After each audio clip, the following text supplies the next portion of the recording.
Richard Bennett straightened his Italian silk tie and checked his reflection in the mirror. At 42, his dark hair was just beginning to gray at the temples, giving him what his wife called a distinguished look.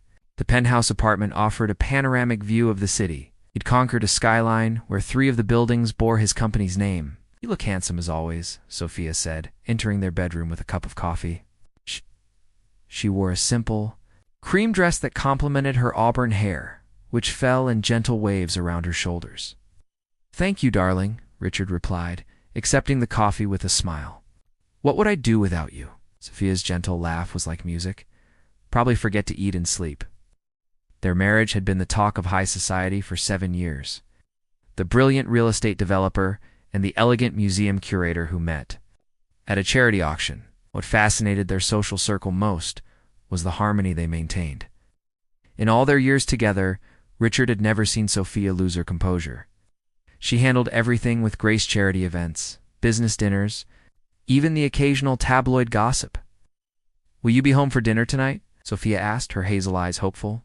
"Should be," Richard replied, checking his watch, "lest the Westfield deal runs long." She nodded, understanding as always. Richard felt a twinge of guilt. How many times had he said those exact words, only to call later with an apology and a promise to make it up to her? As his driver navigated through morning traffic, Richard scrolled through emails. The Bennett Group was about to close its biggest acquisition yet, a historic hotel chain that would cement his legacy. Assistant Natalie had already scheduled back-to-back meetings for the day. "Mr. Bennett, your brother called again," Natalie said when he arrived at the office. Richard froze. "I don't have a brother." Natalie looked confused. "A man named Thomas Bennett called. Said it was urgent family business." "Block the number," Richard said sharply. "And don't mention this again." The day raced by in a blur of contracts and negotiations. By 6 o'clock, Richard knew he wouldn't make it home for dinner. He texted Sophia. "Deal running late, don't wait up." Reply came quickly. "I made your favorite. Could you try to make it by 8? Richard hesitated. The Westfield representatives were waiting. Millions hung in the balance. "Can't promise. Sorry." At 9:30, Richard's town car pulled up to their building. He was exhausted but triumphant. The deal was done. He expected to find Sophia reading in bed as usual, ready with a gentle smile and understanding words. Instead, he found her in the kitchen, still in her dress from morning, staring at a cold dinner set for 2. "Oh." "Sophia, I'm sorry. 7 years." "Richard," she interrupted, her voice tight. 7 years of canceled dinners and broken promises. Richard blinked in surprise. The deal was important. More important than your word, than your family. Sophia's voice rose, something he'd never heard before. "You live in this bubble you've created, completely blind to what's happening around you? Sophia, no?"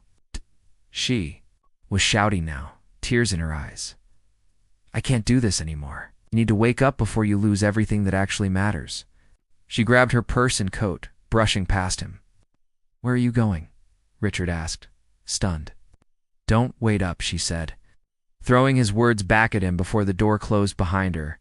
Richard stood frozen in the silent apartment, his perfect world suddenly shattered. The sound of the door slamming echoed through the penthouse. Richard stood motionless in the kitchen, the untouched dinner growing cold before him. In 7 years of marriage, he had never seen Sophia raise her voice, let alone storm out in anger. The shock of it left him feeling as if the floor had disappeared beneath his feet. He loosened his tie and sank into a chair, replaying her words. "Completely blind to what's happening around you." What did that mean? Their life was perfect. He provided everything she could want. Yes, he worked long hours, but that was the price of success. Sophia had always understood that, hadn't she? Richard poured himself a scotch and wandered to the floor-to-ceiling windows. The city lights twinkled below, a testament to his achievements. Yet tonight they offered no comfort. His phone buzzed with congratulatory messages about the Westfield deal, but the victory felt hollow. He tried calling Sophia, but her phone went straight to voicemail. "Sophia, please call me. I don't understand what's happening." The unfamiliarity of anxiety crept through him. Richard Bennett wasn't accustomed to not being in control. Hours passed with no word. By midnight, concern had overtaken confusion. Sophia had never stayed out this late without telling him where she was. He called her best friend Julia. "I haven't heard from her tonight," Julia said, sounding worried. "Is everything okay?" "We had a disagreement," Richard admitted. She left upset. "A disagreement?" Julia's voice held a note of surprise. "With Sophia?" Richard said, still processing the reality of it. "About work, about broken promises." There was a long pause before Julia spoke. "Richard, have you considered that if Sophia, the most patient person I know, finally lost her temper, it might be worth listening to what she was trying to tell you?" After they hung up, Richard paced the apartment. He opened their shared calendar on his tablet, scanning back through months of entries. Dinner reservations that had been canceled, theater tickets unused, a weekend trip to the vineyard postponed 3 times before disappearing altogether. When had he become this person? This man who treated commitments to his wife as optional while business obligations remained sacred? At 2 a.m., Richard heard the apartment door open. Sophia entered quietly, clearly surprised to find him waiting. "You're still up," she said, her voice hoarse. "I was worried." Richard approached cautiously. "Sophia, what's going on? This isn't like you."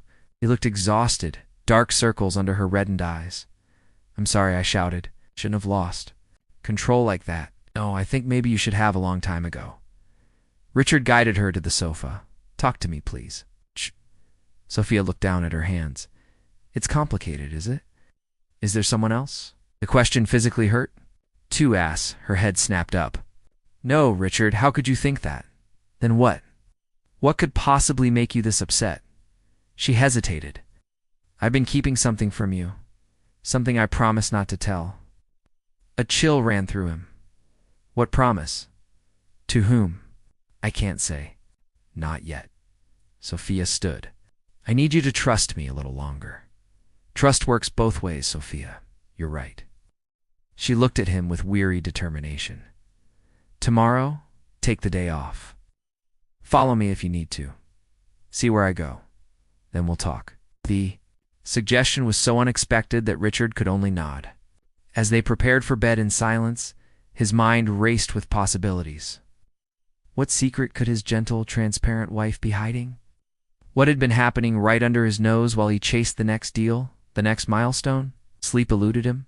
As he watched Sophia's troubled form beside him, for the first time in their marriage, Richard felt like a stranger in his own home. Tomorrow, he would discover what had changed his wife from a soft-spoken supporter into someone who would shout at him in desperation. The thought both terrified and compelled him. As dawn broke, Richard made a decision. Whatever Sophia was hiding, he would face it. And more importantly, he would face his role in driving her to this breaking point. Morning arrived with uncomfortable silence between them. Sophia dressed in casual clothes rather than her usual elegant attire: jeans, a simple sweater, and flat shoes. She avoided Richard's gaze as she gathered her purse. "I'm heading out for a few hours," she said quietly. Richard nodded. "I'm taking the day off, as you suggested." A flicker of relief crossed her face. "Good. That's good." After she left, Richard waited 15 minutes before following. He took the service elevator down and found his driver, Marcus, waiting with. "The car? Not going to the office today, sir?" Marcus asked. "No, I need you to follow my wife's taxi, discreetly." Marcus raised an eyebrow but asked no questions. They maintained a careful distance as Sophia's taxi headed away from the wealthy downtown district, traveling into an area of the city Richard barely recognized. Old apartment buildings with peeling paint-lined narrow streets. Corner stores with barred windows replaced the boutiques and cafes of their neighborhood. The taxi stopped outside a worn-looking apartment complex. Sophia paid the driver and entered the building carrying a large tote bag. Richard instructed Marcus to park across the street. "Wait here," he said, his heart pounding. Is this where Sophia had been disappearing to? And why Richard entered the building's lobby, noting the cracked tiles and flickering fluorescent lights. A directory on the wall listed apartments by number only, no names. He hesitated, realizing he had no idea which apartment Sophia had entered. Then he heard her laugh, that familiar musical sound floating down the stairwell. Richard followed it to the 3rd floor, staying close to the wall. Apartment 3C's door was ajar, and Sophia's voice drifted through. "I brought the medications the doctor prescribed," she was saying, "and some proper groceries. Can't live on ramen noodles, you know?" A man's voice answered, weak, but with a familiar cadence that made Richard's chest tighten. "You shouldn't keep doing this, Sophia. If Richard found out, let me worry about Richard." Richard stepped closer, peering through the crack in the door. The apartment was small but meticulously clean. Sophia was unpacking groceries in a kitchenette while a thin man sat at a small table. When the man turned, Richard nearly gasped aloud. It was Thomas's younger brother, but not the Thomas he remembered. This man looked 20 years older than his 36 years, gaunt and pale, his once vibrant eyes dulled by what appeared to be illness. "You should tell him," Thomas was saying. "It's not fair to you, carrying this secret." "He's not ready," Sophia replied. "And you're not strong enough for another rejection." Richard backed away from the door, his mind reeling. Thomas had been here, in the same city, all this time, and Sophia had known? The betrayal cut deep, but confusion ran deeper. What had happened to his brother? Why did he look so ill? He retreated downstairs and waited in the car, trying to make sense of what he'd seen. An hour later, Sophia emerged from the building. Richard watched her hail another taxi before instructing Marcus to return to the penthouse. Back home, Richard searched through his home office for a box he hadn't opened in years. Inside were old family photos, his parents, himself, and Thomas, in happier times. Before the argument that had torn them apart 12 years ago, their father had left his successful real estate business to both sons. But Richard had bought out Thomas's share through aggressive legal maneuvering, convinced his brother's creative, impractical ideas would ruin the company. The last time they'd spoken, Thomas had accused Richard of caring more about money than family. Richard had retorted that Thomas was simply jealous of his success. Now, looking at his brother's wasted appearance, Richard wondered what had happened in those 12 years, and how long had Sophia been secretly visiting him. How the sound of this Apartment door opening interrupted his thoughts. Sophia entered, freezing when she saw the photo spread across his desk. "You followed me," she said. It wasn't a question. Richard nodded, holding up a photo of himself and Thomas at their parents' anniversary party. "I saw him, saw my brother." Tears filled Sophia's eyes. "Now you understand why I couldn't keep pretending everything was fine." What? Richard said, his voice tight with emotion. I don't understand anything, except that my wife has been lying to me for long, Sophia. How long have you known where my brother was?" 3 years, she whispered. "I met him by chance at the community clinic where I volunteer. He didn't tell me who he was at first. He didn't want charity, especially not from you." Richard felt as if he'd been struck. "What happened to him? Why does he look so? What, sick?" Sophia's voice hardened. "'Cause he has been, Richard, lymphoma. He's been fighting it for 2 years, alone, because he's too proud to ask for help and too poor to afford proper treatment." The floor seemed to tilt beneath Richard's feet as the full weight of reality crashed down upon him. Richard poured himself a scotch with trembling hands. "Why didn't you tell me?" he asked, his voice barely above a whisper. Sophia sat across from him, her posture rigid. "He made me promise not to. Said he'd rather die than take your money." "Die?" Richard felt the word like a physical blow. "Is it that serious?" "It was," Sophia said, holding his gaze.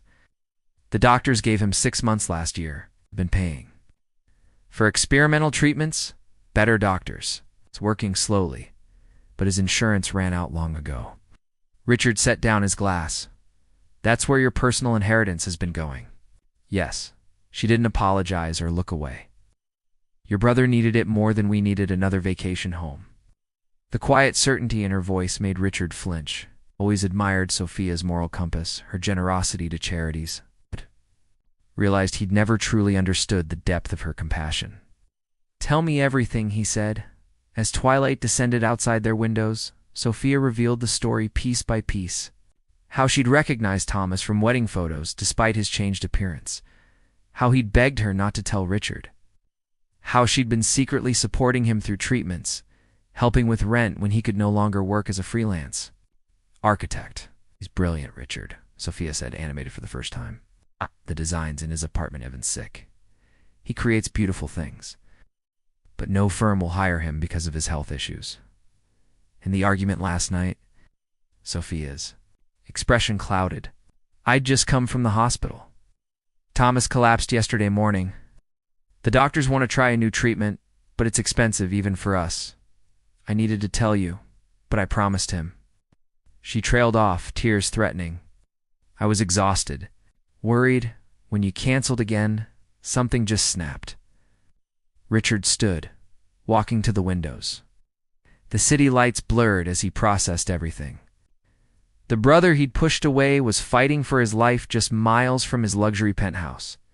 His wife had been bearing this burden alone for years. I thought our marriage was perfect, he said softly.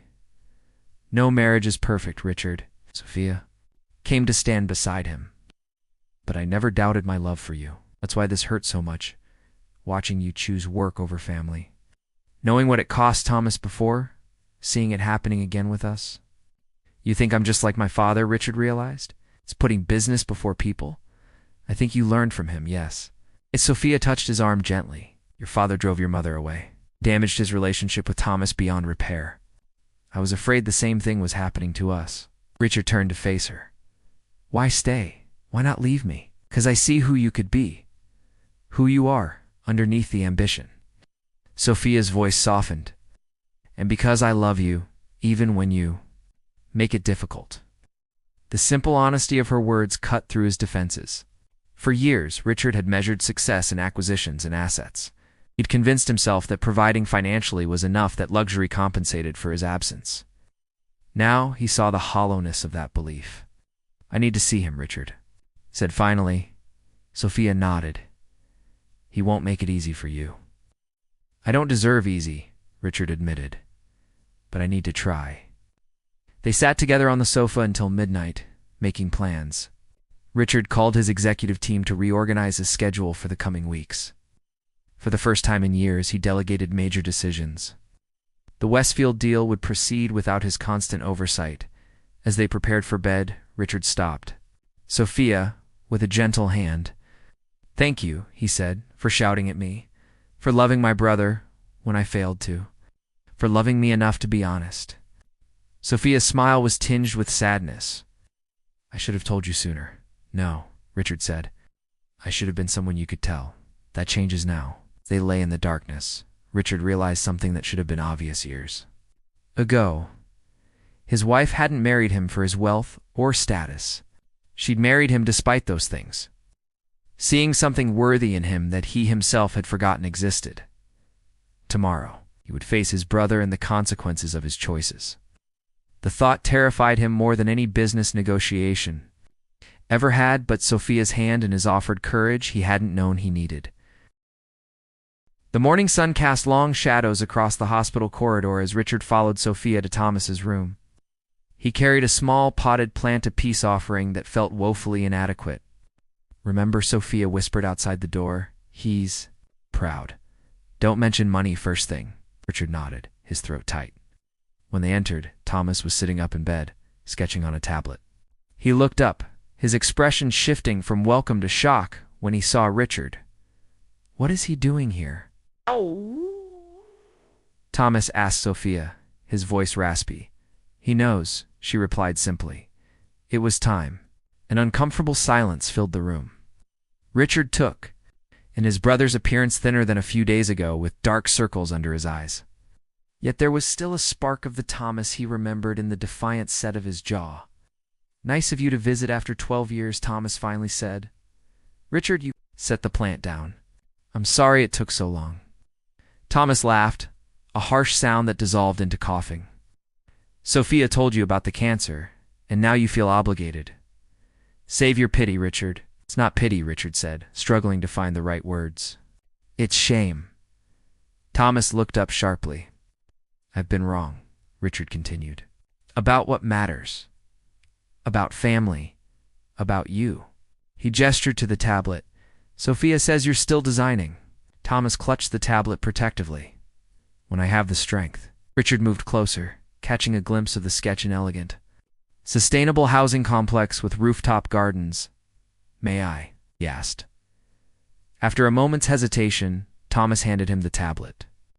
Richard scrolled through the designs, recognizing the talent their father had always praised. The innovative approaches Richard had once dismissed as impractical now seemed visionary. These are remarkable, he said honestly. It's too bad no one will build them, Thomas replied, but there was less bitterness in his voice. Richard returned the tablet. I'd like to change that. Sophia touched his arm in warning, but Richard continued carefully, not as charity. As business. The Bennett Group has a sustainability division now. These designs are exactly what we need. I don't want your handouts, Thomas said. It's not a handout if you earn it, Richard countered. We'd commission the designs at market rate, or actually given their quality. Thomas studied his brother's face. Why now? Why after all this time? Richard glanced at Sophia, drawing strength from her presence. Because I finally heard what you tried to tell me 12 years ago. Our father was wrong to value profit over people. I was wrong too. Follow his example. The mention of their father hung heavy in the air. He had built an empire, but lost his family in the process, his wife to divorce, his sons to estrangement. Richard had inherited both his business acumen and his fatal flaw. I can't change the past, Richard admitted, but I'm asking for a chance to be your brother again. Thomas closed his eyes briefly. When he opened them, they shone with unshed tears. I'm not sure I remember how. Neither do I, Richard said honestly. But I'd like to try. Over the next hour, they talked haltingly at first, then more easily as old memories surfaced. Sophia excused herself, giving them privacy. When she returned, she found them reviewing Thomas's designs together, Richard offering connections. Two builders who might appreciate the sustainable approach. That evening, as Richard's driver took them home, Sophia rested her head on his shoulder. That went better than I expected. He's still angry, Richard said. He has every right to be. But he's willing to try, Sophia pointed out. That's more than you had yesterday. In the weeks that followed, Richard restructured his life. Delegated more at work, leaving the office by 6 most evenings. He accompanied Sophia to Thomas's treatments, learning the medical terminology and befriending the nurses who had supported his brother when he hadn't. The Bennett Group's sustainability division commissioned Thomas's designs, presenting them to clients who responded enthusiastically. As Thomas grew stronger, Richard secured him a consulting position that accommodated his health needs. One evening, 6 months after Sophia's outburst, the three of them sat on Richard and Sophia's terrace. Watching the sunset, Thomas was in remission, his prognosis cautiously optimistic. I've been thinking, Richard said, about what you said years ago, about creating housing people could actually afford. Thomas raised an eyebrow. The idea you called financially suicidal? Richard smiled ruefully. The same. Like to establish. A foundation part of the company, but independent. Is focused on sustainable, affordable urban housing. With whose designs? Thomas asked. Yours if you're interested. As creative director? Thomas looked surprised, then thoughtful. I might be. Later. After Thomas had gone home to his new apartment, closer to them, but still independent, Sophia wrapped her arms around Richard's waist. You've changed, she observed. For the better, I hope, he replied. Definitely for the better. Looked up at him. Are you happier? Richard considered the question.